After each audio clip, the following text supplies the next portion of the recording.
Aquí estuvo Heliópolis, la vieja ciudad de On, donde, según se dice, se levantó el primer templo de Egipto cuando el país emergió de las aguas después del diluvio. Nada queda del templo ni de la ciudad, y no es extraño, porque desde entonces han transcurrido cuando menos 5.000 años. En época mucho más reciente, en el siglo III a.C., vivió aquí Manetón, un sacerdote guardián de los archivos sagrados del templo de On. Él tuvo a su alcance los más antiguos documentos y escribió una historia de Egipto. Con su última parte, la que se inicia en tiempos de Menes, el primer faraón de la primera dinastía, arqueólogos e historiadores están de acuerdo. Pero lo que, según Manetón, sucedió antes de esa historia conocida de Egipto, solo los más románticos pueden aceptarlo, porque este sacerdote historiador, que pudo consultar los más viejos archivos, afirmó que antes de la primera dinastía hubo otras 6, cuyo reinado duró 24.925 años. Pensar que 30.000 años antes de Cristo ya había comenzado la historia de Egipto produce escalofríos, pero lo cierto es que el pasado acumulado en las arenas de este desierto y a ambas orillas del Nilo es conocido solo en parte. De forma misteriosa surgió de repente una cultura perfectamente desarrollada. Donde solo había nómadas viviendo en plena edad de piedra, apareció bruscamente una civilización de hombres, astrónomos, arquitectos, matemáticos, médicos, escribas, hombres que levantaron pirámides y templos de singular belleza miles de años antes de Cristo. Ciencia antigua, dioses que ya eran viejos antes de que nacieran los que ahora se veneran, todo cabe en esta tierra y en los milenios que duró su historia. Todo menos una construcción singular, una montaña artificial que alguien levantó para desafiar al tiempo y dejar a los hombres del futuro un legado que fuera la síntesis de todo el conocimiento. Una colosal pirámide que encierra en sí misma todos los misterios.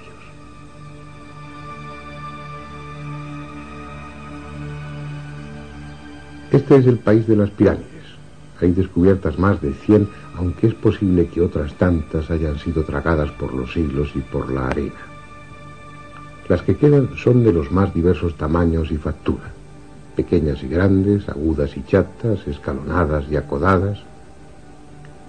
Unas son de ladrillo y adobe, otras con la piel de piedra y el corazón de cascotes, otras son solo un recuerdo, un montículo informe o ni siquiera eso. Muy pocas conservan el empaque y la fuerza que en otro tiempo tuvieron, pero entre todas ellas hay una, la más grande, que escapa a cualquier adjetivo y constituye el mayor monumento que el hombre jamás ha levantado. Si es que fue el hombre y no los mismos dioses quienes lo hicieron.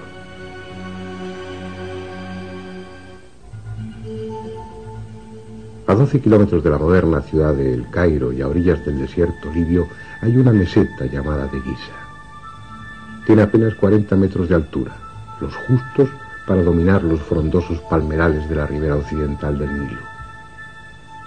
La suave pendiente que llega hasta el promontorio ha sido recorrida por millones de personas, viajeros, curiosos, peregrinos, sabios, místicos, aventureros. Todos ellos atraídos por el misterio que rodea a este edificio singular. Más de 2,5 millones de bloques de piedra que pesan entre 2 y 60 toneladas cada uno. Para transportar toda esta piedra harían falta 800.000 camiones de gran tonelaje. Uno a continuación de otro, esos camiones formarían una fila que llegaría desde Madrid hasta los confines de Siberia. En su base cabrían 8 campos de fútbol y su altura es la de un edificio de 50 pisos. Lo extraordinario, lo increíble, como veremos a lo largo de estos documentales, es que a pesar de su abrumadora masa, de sus gigantescas proporciones, sus errores de nivelación, de orientación, de simetría o de angulación se miden por milímetros. No solo es la obra más colosal que levantó el hombre, sino también la más perfecta. En la misma meseta de Giza y al lado mismo de la Gran Pirámide hay otras 3. La de Kefren, ligeramente más pequeña, que conserva en su cumbre parte del revestimiento original, y la de Micerinos, de menor tamaño y algo más alejada de las otras dos. Aún hay 6 pirámides más, tan pequeñas en relación con las otras que se las conoce como pirámides satélites. 3 están situadas al este de la Gran Pirámide y se dice que sirvieron de sepultura a la familia de Keops. Las 3 restantes, frente a la cara sur de Micerinos, completan junto con la Esfinge el complejo monumental de Giza. La cita obligada para todos aquellos que sienten inquietud por el pasado, el punto de destino al que acuden turistas desde las partes más lejanas del mundo. Se harán fotografías ante ella y luego recorrerán su interior. Unos saldrán impresionados, otros jadeantes por el esfuerzo, los más respirando ansiosamente tras la sensación de claustrofobia que se experimenta en los angostos túneles y pasillos. Pero pocos, muy pocos, saldrán con la conciencia de haber estado en las entrañas mismas del misterio. Pocos, muy pocos, sabrán que han visitado un monumento que, pese a su rotunda solidez, es imposible que esté ahí. Este interés hacia la Gran Pirámide, que mueve a viajeros a recorrer miles de kilómetros para visitarla, no es una moda de estos tiempos. En todas las épocas han llegado hasta aquí sabios y curiosos tratando de descubrir su secreto. Heródoto, el célebre historiador griego, dejó escritas sus impresiones sobre la Gran Pirámide. Estuvo aquí hacia el año 440 a.C. y dio detalles sobre la construcción que hoy ya no están a nuestro alcance. Por ejemplo, contó que las caras de la Gran Pirámide estaban cubiertas de escritura, unos signos de los que ya nada se sabe. Abd al-Latif, un historiador árabe del siglo XIII, también se refirió a esa escritura. Dijo que en las 4 caras de la pirámide había un número tan grande de inscripciones que con ellas podrían llenarse 10.000 páginas.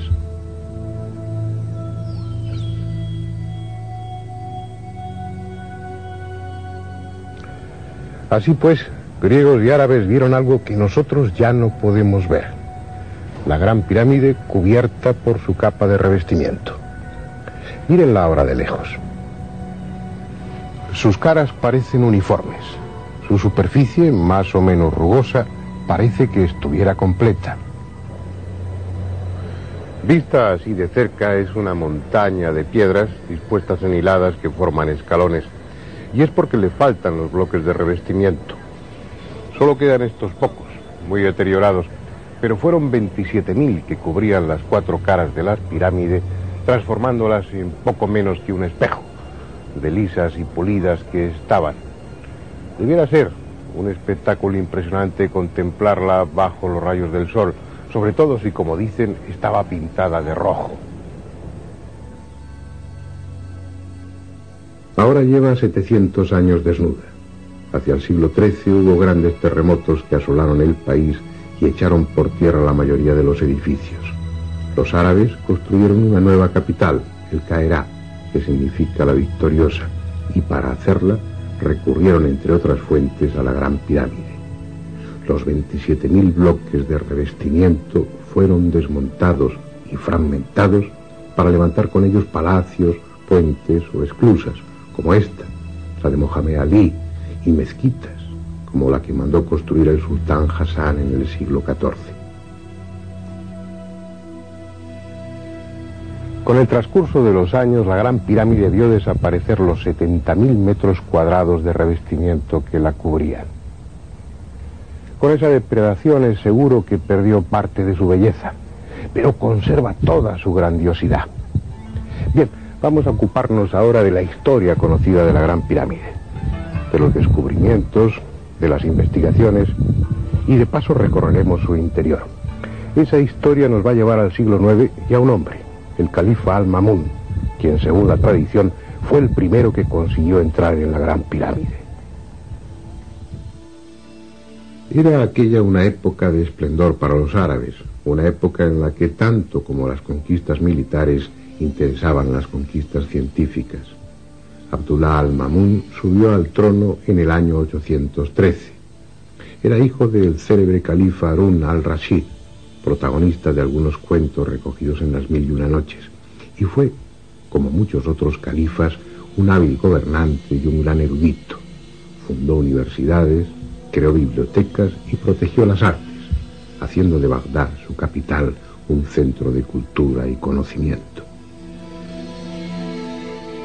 Al-Ma'mún supo de la Gran Pirámide y lo que le contaron incitó su curiosidad. Le hablaron de leyendas que se referían a enormes tesoros, a cámaras ocultas en las que se encerraban todo tipo de objetos, desde mapas de las esferas terrestre y celeste hasta armas construidas con un metal que no se oxidaba, e incluso le mencionaron un cristal que podía ser doblado sin partirse. Así pues, en el año 820, él encargó a un grupo de técnicos que se abrieran paso hasta el interior de la pirámide.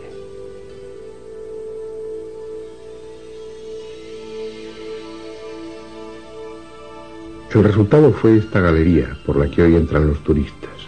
Una mina que, rompiendo las piedras, penetra 38 metros en dirección norte-sur, evita los bloques de piedra con los que se cegaba la entrada al canal ascendente y llega hasta este.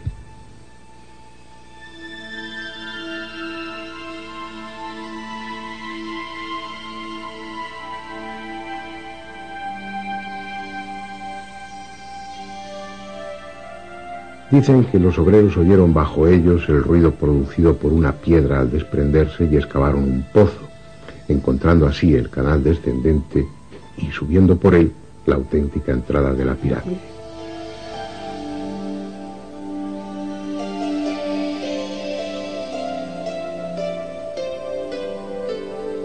Lo cierto es que, aunque la tradición afirma que el túnel atribuido a Al-Ma'mún fue practicado por el azar, nadie puede creerse que por casualidad perforasen en la dirección correcta, a la altura correcta, que por casualidad evitasen los bloques que taponaban el canal ascendente y que por casualidad hiciesen un pozo que fuese a dar justamente al canal descendente.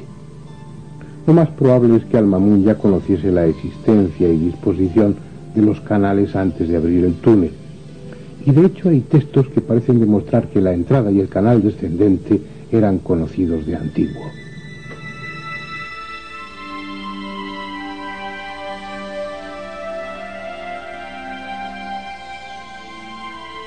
Estrabón, en el año 24 a.C., escribió que a cierto nivel, sobre uno de los lados de la pirámide, hay una piedra que puede retirarse y deja ver la entrada de una galería o siringa que termina en la tumba. Según Estrabón, el pasaje era angosto y bajo, de menos de 1,20 metros de ancho y de alto. Ese pasaje descendía 114 metros hasta una cámara excavada en la roca viva a 46 metros por debajo de la base de la pirámide. Esa cámara estaba medio llena de agua infestada y de sabandijas. Los datos que proporciona Estrabón son tan próximos a la realidad que no cabe la menor duda de que él conocía la auténtica entrada a la pirámide, esta precisamente donde estamos. También hablan de ella Heródoto y Plinio, aunque con menos detalle, pero mencionan la entrada, el túnel descendente y la cámara que hay al final de él. Según cuenta Estrabón, aquí, en esta entrada, había una piedra basculante dentro de las losas de revestimiento que permitía el acceso. No sabemos si eso es simplemente una leyenda o tal piedra existió en realidad. Bien, antes de entrar, vamos a ver con cierto detalle cómo es esta entrada a la siringa. Lo que primero destacan son los 4 gigantescos bloques de descarga que descansan sobre el dintel de la puerta. Muchos necios, con pretensión de pasar a la posteridad, han inscrito sus nombres. Pero la más estúpida de todas las inscripciones es la que hay en el bloque superior derecho. Está realizada en jeroglíficos por el egiptólogo alemán Lepsius a mediados del siglo pasado, y en ella se refiere al rey de Prusia, Federico Guillermo IV, y más ni menos que como rey del Alto y Bajo Egipto. En el triángulo formado por los bloques de descarga y el dintel hay 4 signos grabados. Un tetragrama que nada tiene que ver con la escritura jeroglífica egipcia ni con ninguna otra escritura conocida. No se sabe quién grabó esos signos ni cuándo. Quizás sean la obra de un bromista, o tal vez estén ahí desde el principio y constituyan la clave secreta de la pirámide. Bueno, creo que ha llegado el momento de que penetremos hacia las entrañas de la Gran Pirámide. Pero no lo haremos por el túnel abierto por Al-Mamun, que es el que utilizan habitualmente los visitantes, sino por la entrada original, que es la que estamos describiendo, y que se encuentra a 17 metros de altura.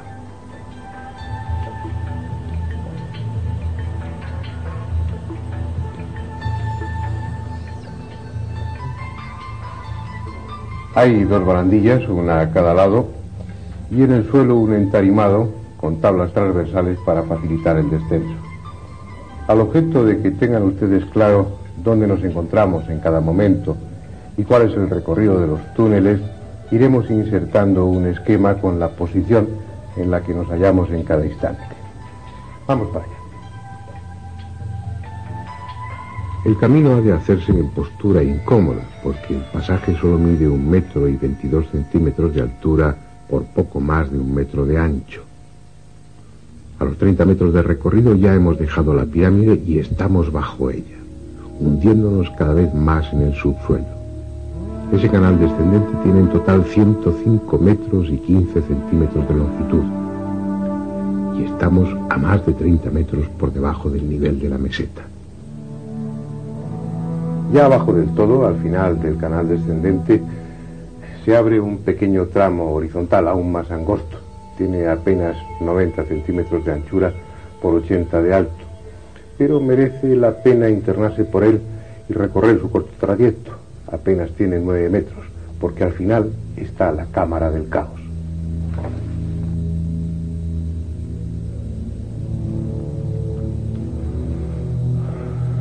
Estamos en la parte más profunda de la Gran Pirámide, en la cámara más recóndita, más subterránea.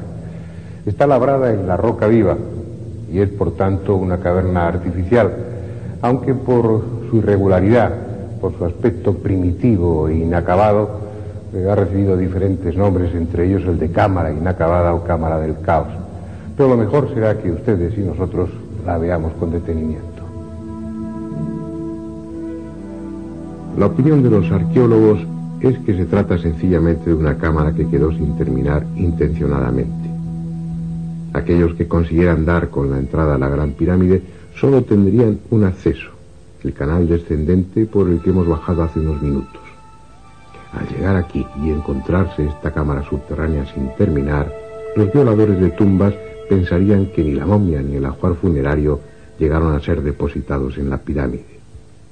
Según ese criterio, estas masas de piedra a medio trabajar no tendrían función práctica alguna. Sin embargo, observen cómo paredes y techo están perfectamente labradas, respetando los mojones de piedra, obligando a los obreros a trabajar en unas condiciones excepcionalmente duras, arrastrándose por espacios de apenas 25 centímetros para labrar el techo. ¿Qué sentido tiene eso? Si lo que se pretendió era dar a la cámara el aspecto de inacabada sin más, ¿por qué no haber reducido la altura de esos bloques informes para trabajar en condiciones normales?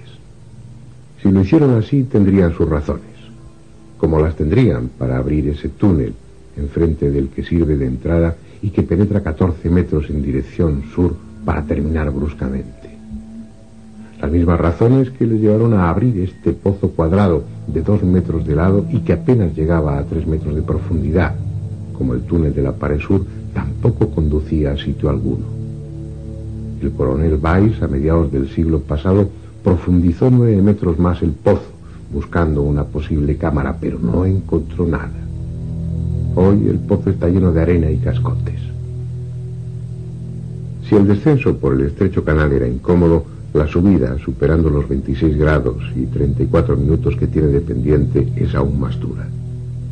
De seguir todo el trayecto del túnel llegaríamos a la puerta exterior, pero si cuando hemos recorrido unos 85 metros nos detenemos, veremos la entrada original a otro pasadizo, el ascendente, cegado por grandes bloques de piedra. Debajo de este entablado hay 3 escalones en la piedra que se corresponden con la entrada al canal ascendente. Durante la construcción de los túneles y en las ceremonias previas al sellado de la pirámide, debía haber una rampa que facilitaba el acceso al canal ascendente todavía abierto. Llegado el momento, la rampa fue retirada y la entrada al canal ascendente cegada con 3 grandes bloques de piedra que se dejaron deslizar desde más arriba. Está claro que por aquí no podemos acceder al canal ascendente. Será preciso que salgamos al exterior y utilicemos, como el resto de los visitantes, el túnel abierto por Al-Mamun.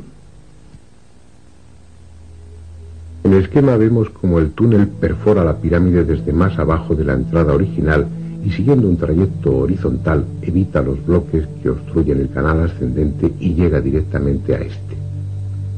El canal ascendente es algo más confortable que el descendente que antes recorrimos. Mide un poco más de 1 metro de ancho y tiene 1,20 m de altura. Es en sí mismo una obra perfecta de ingeniería. Sus medidas se mantienen constantes y exactas a lo largo de los 37,5 metros que mide en total. Las piedras de paredes, techo y suelo ajustan con precisión y están pulidas. Las del suelo no están a la vista porque se ha dispuesto una rampa de madera con travesaños para facilitar la subida, porque este túnel también tiene una importante pendiente, exactamente la misma que el canal descendente, 26 grados y 34 minutos. No es un camino fácil, pero merece la pena el esfuerzo porque al final de ese pasadizo está la gran galería.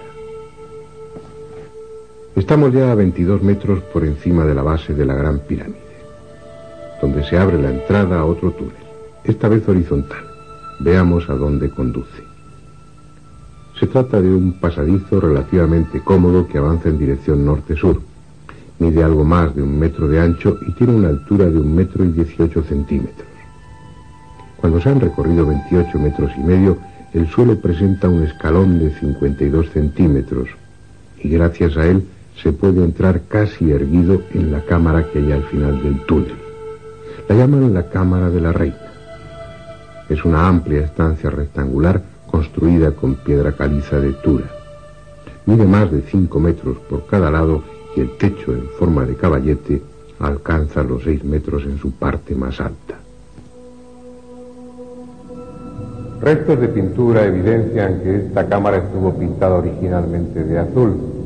No está muy clara su función, aunque la idea más extendida es que se trata del Serdab, de la cámara secreta de la Gran Pirámide, en la que se conservaba el doble del faraón, una estatua probablemente de basalto con sus facciones, a las que se le había dado vida mediante los ritos isíacos de apertura de ojos y de boca. Esa estatua, ese doble del faraón, probablemente estaba aquí, en este nicho.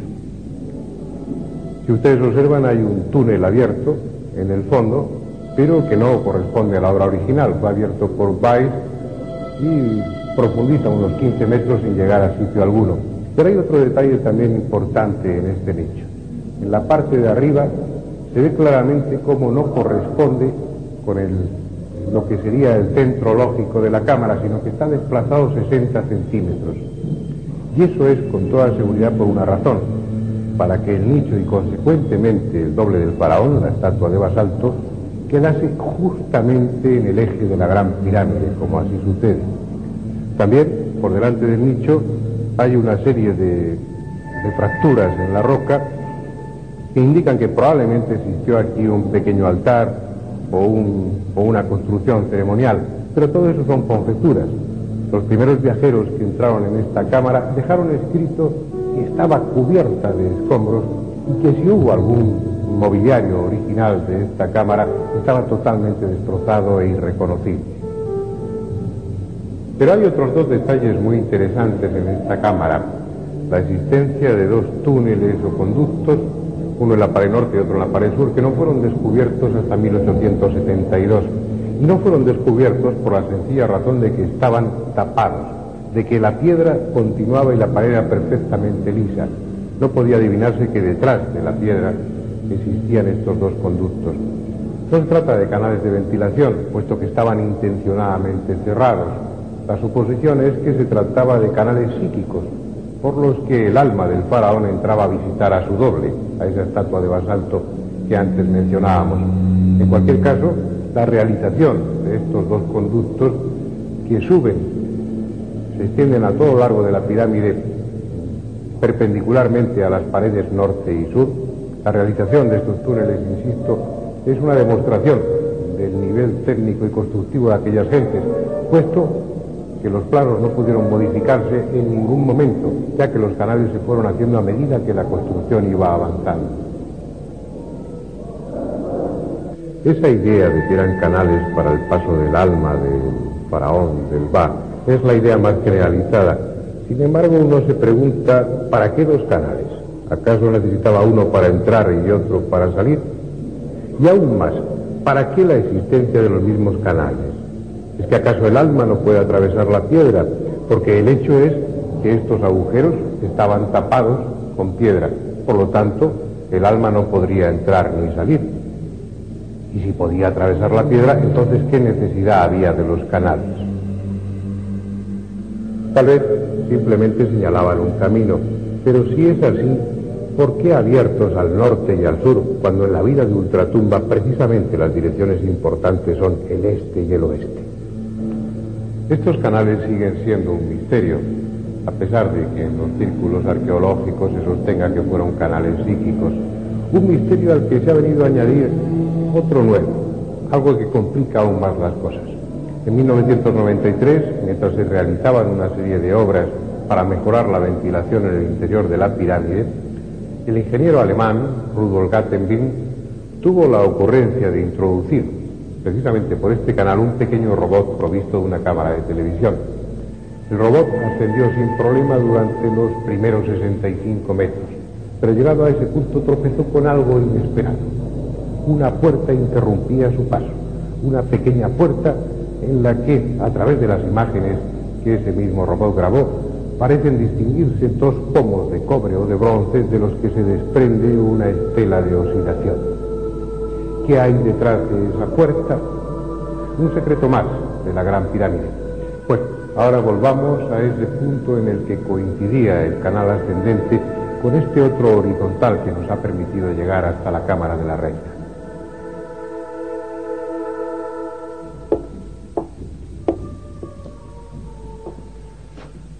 Habíamos llegado antes hasta este punto, subiendo por el canal ascendente.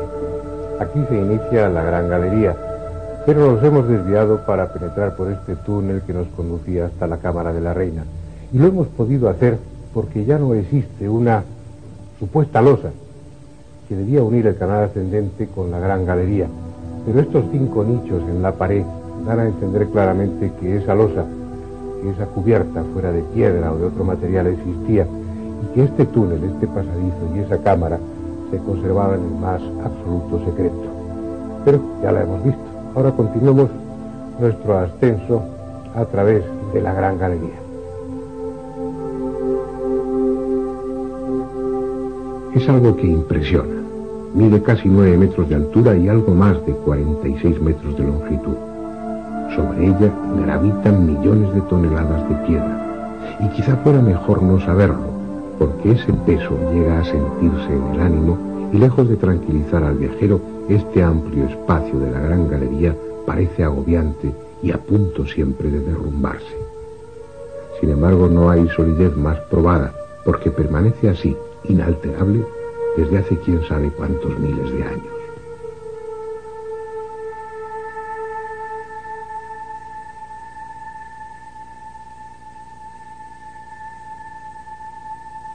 Sus muros, implacablemente paralelos en todo su recorrido, se van cerrando con 7 saledizos, de forma tal que allá arriba el techo, formado por 40 losas imbricadas como tejas, tiene solo 1 metro de anchura, en tanto que en el suelo mide 2 metros, incluyendo en ellos 2 banquetas laterales.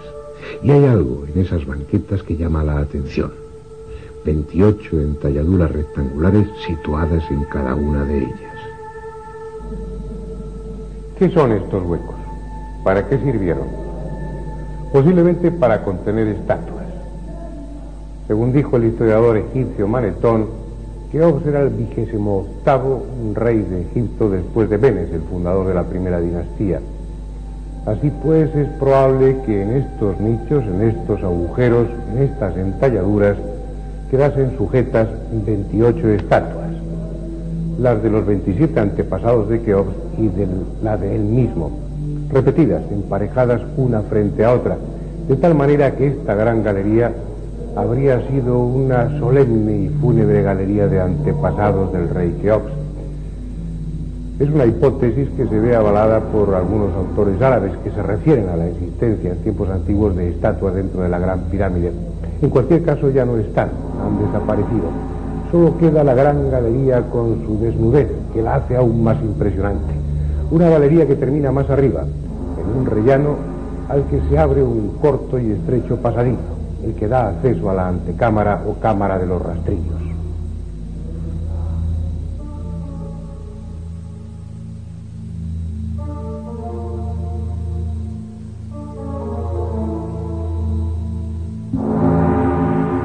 De todas las estancias de la Gran Pirámide, esta pequeña cámara es la que parece haber desempeñado una función más definida.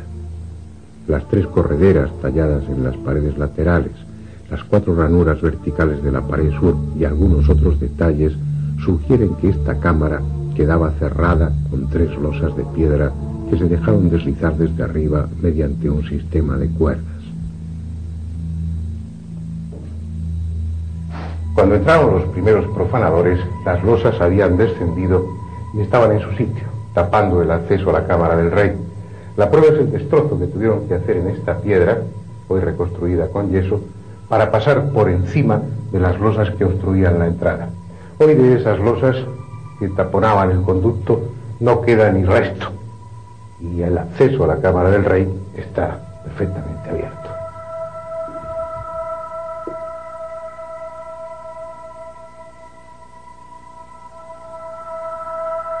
Esta es la más célebre cámara de la Gran Pirámide.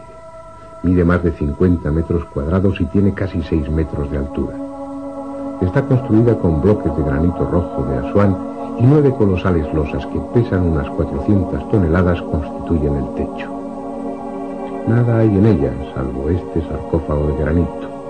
A finales del siglo XVIII aún estaba la tapa rota y apoyada en la pared, pero hoy ni siquiera eso queda. Solo el cofre de piedra, roto en una de sus esquinas, y la desnuda estancia.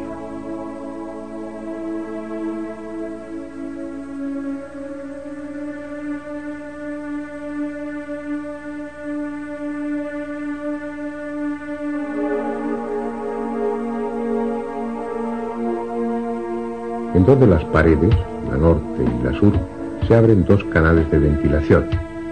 A diferencia de los que hay en la mal llamada Cámara de la Reina, estos sí tienen salida al exterior y hoy están dotados de 2 extractores de aire para renovar el ambiente y eliminar la humedad producida por los miles de turistas que la visitan.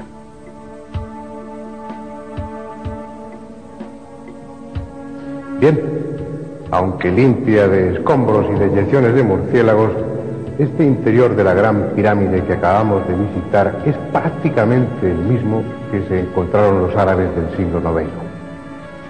La falta de tesoros alejó a los expoliadores y por su parte la superstición y las alimañas alejaron al resto de los visitantes.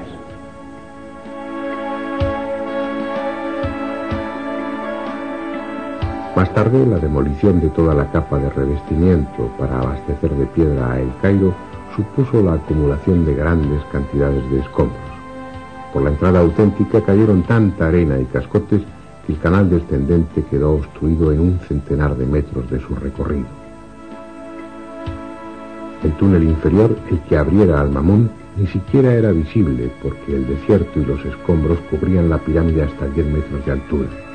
Y así estuvo durante siglos, hasta el Renacimiento, época en la que volvió a renovarse el interés por las culturas antiguas y los pasadizos fueron de nuevo abiertos. Hubo otros visitantes y se produjeron nuevos hallazgos.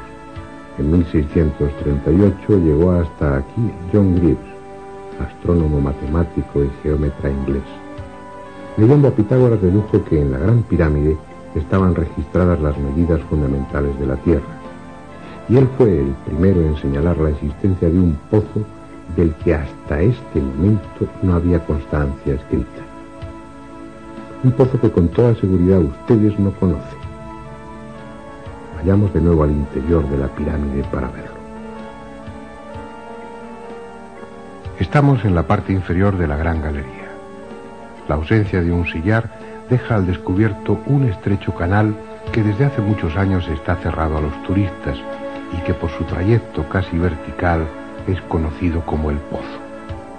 Nunca hasta hoy había sido filmado, así que ustedes serán los primeros que pueden verlo, aunque parte de las imágenes carezcan de la necesaria calidad, porque el calor y la humedad dejaron fuera de uso la cámara profesional y fue preciso recurrir a otra pequeña cámara auxiliar.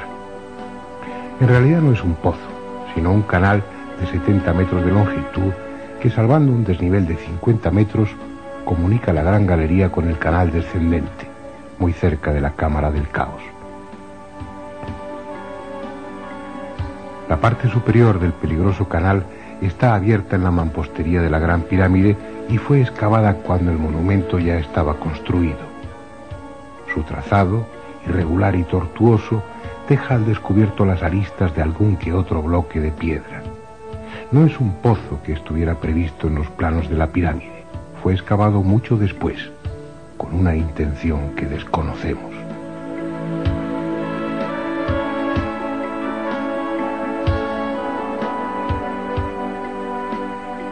Ahora estamos en la base de la pirámide. Hasta aquí hemos descendido por entre las piedras de la construcción. A partir de este punto, la galería está excavada en la meseta. Y es en este tramo, inmediatamente por debajo de la pirámide, donde se encuentra una pequeña gruta, puede que natural o abierta por buscadores de tesoros hace muchos siglos.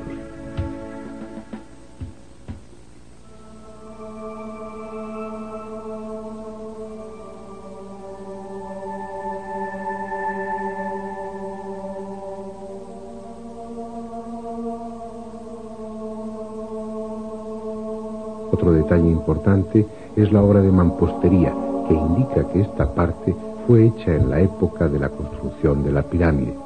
Probablemente este recubrimiento del pozo fue para impedir derrumbamientos, porque se corresponde con una zona de terreno poco firme, de argamasa y piedras casi sueltas.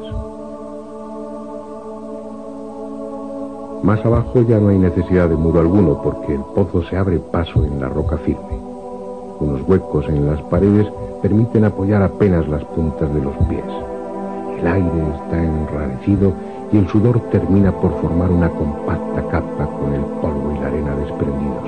No es un lugar agradable para pasear, pero nos hemos propuesto recorrer todos y cada uno de los huecos que hay en el interior de la Gran Pirámide. Por fin, el pasaje desemboca en la Siringa, en el canal descendente. La misión de este último trozo del pozo descendente, que desemboca precisamente aquí, parece clara, y era la de facilitar el descenso de los obreros desde la superficie para que así no se encontraran con los otros que iban trasladando escombros el canal descendente arriba. Después, en una fase posterior de la construcción de la Gran Pirámide, cuando se colocaron las primeras hiladas de piedra, ya de una forma inevitable quedó cerrado el pozo por su parte superior. ¿Quién perforó desde arriba, uniendo la Gran Galería con este antiguo pozo? ¿Para qué y cuándo? Son cuestiones no resueltas. En otro momento nos permitiremos especular sobre ello. Ahora es preciso que terminemos nuestro recorrido visitando otras cámaras a las que los turistas no tienen acceso, justo encima de la Cámara del Rey.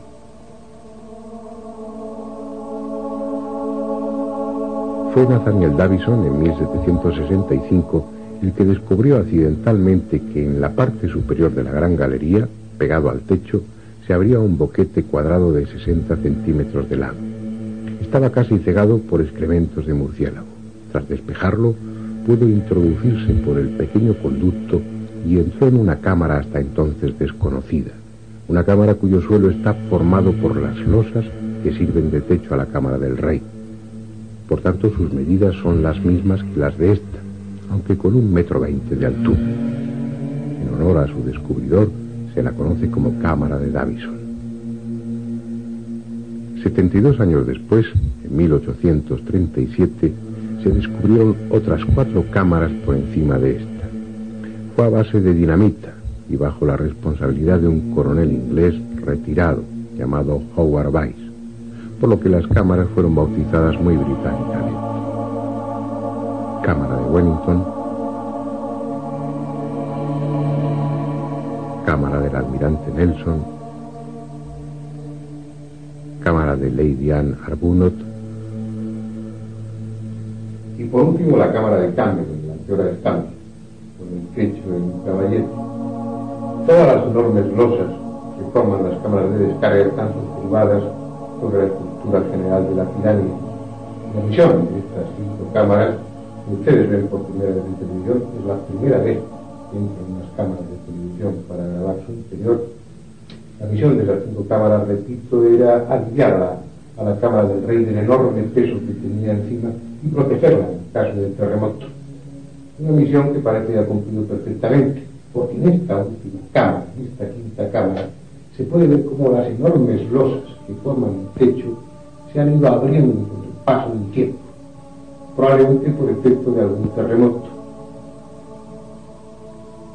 Pero la colocación de unas tiras de yeso en algunos de los lugares durante los últimos años ha permitido ver que desde hace bastante tiempo, al menos desde que se instalaron esas tiras de yeso, no ha seguido abriéndose, por lo cual todo hace suponer que dentro de 15 o 20.000 años la gran pirámide seguirá estando aquí como está.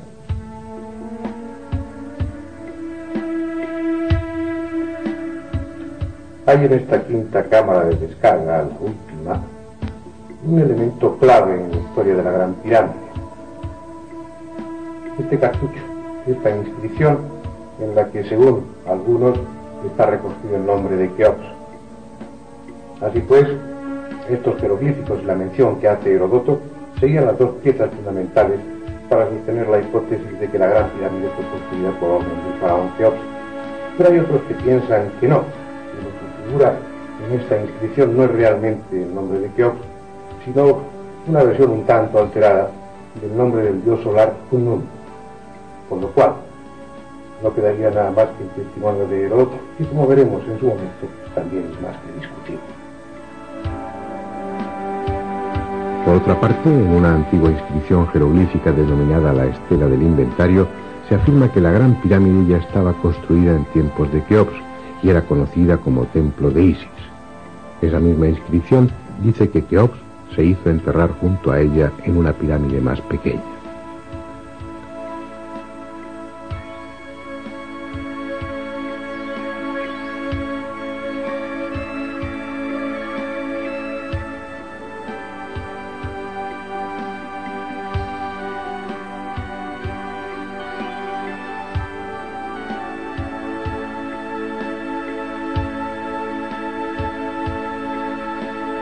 No es un tema resuelto.